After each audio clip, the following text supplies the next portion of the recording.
Okay, it's time to dye the arc fold dress that I tied up a bit ago.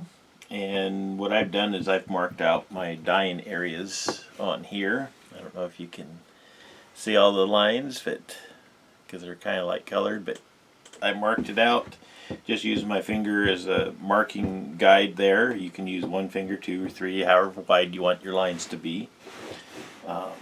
So what I did is lined up the colors that I'm going to use right here, and I'm just going to go down the line, and then I'm going to do a DNA. So when I flip it over, I'm going to alternate the colors, and I'll show you in a minute the best way to work your colors to achieve that effect.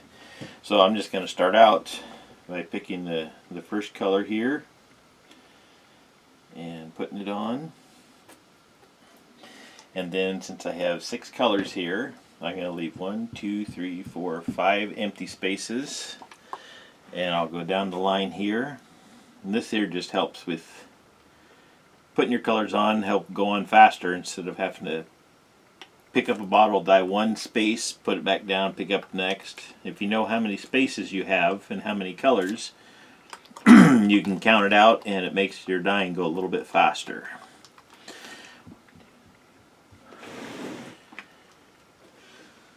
Although I'm sliding it here, I know that my table is clean, but you want to be careful when you have a little bit of extra dye. You don't want to be sliding it around. I'm just trying to keep this in the camera view line here.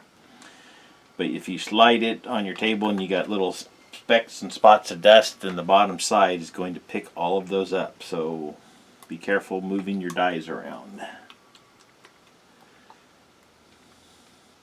And of course this edge of the dress, the t-shirt is, or the dress is thicker because the folds were bigger. So you want to make sure you saturate these just a little bit more.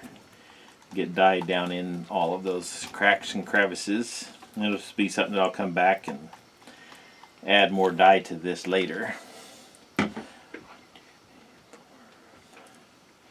Okay, so let's wipe that up. And then I'm just going to go down the line here.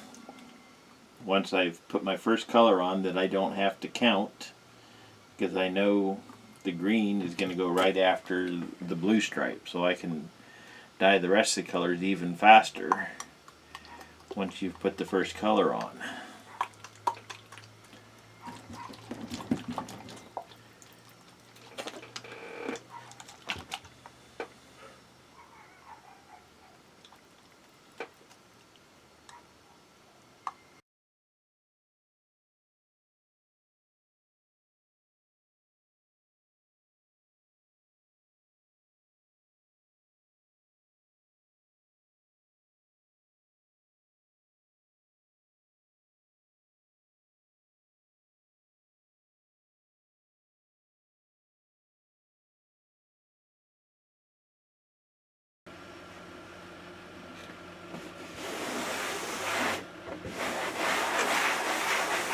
Wiping up things good before I flip it over.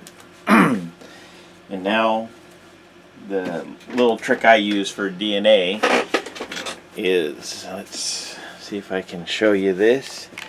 So I have my colors lined up over here.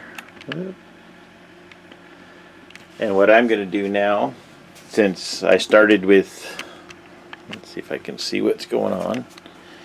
I started with the sapphire blue here at the end, and now what I'm going to do is alternate these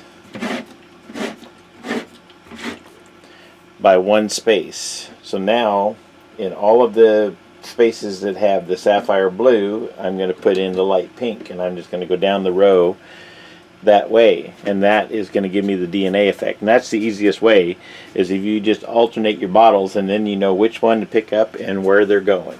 So we'll go back to dyeing here. Hold on.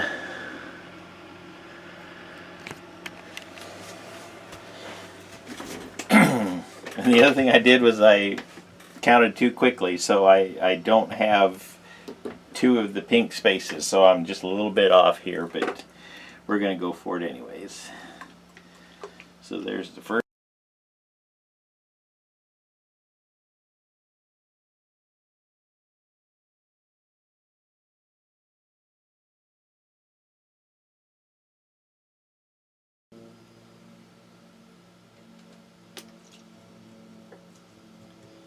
Yeah, so this one's going to be a little wonky just because I didn't leave enough spaces. But yeah, if you count those out and you take your time, you can put the dye on pretty efficiently. Sorry about that.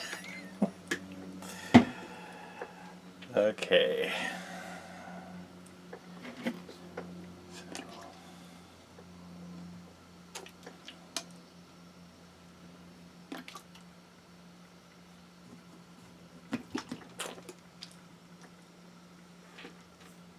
Well, here we go.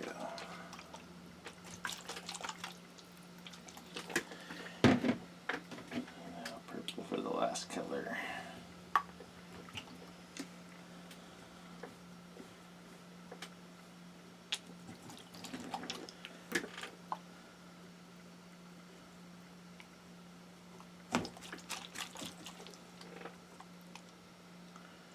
Okay.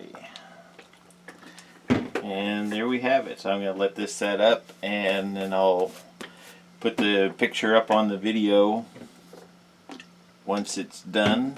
I'm going to go along and check these and probably add a little bit more dye to each of the sections before I let it set up. But there you have it. Thanks for watching. Please like and share my videos.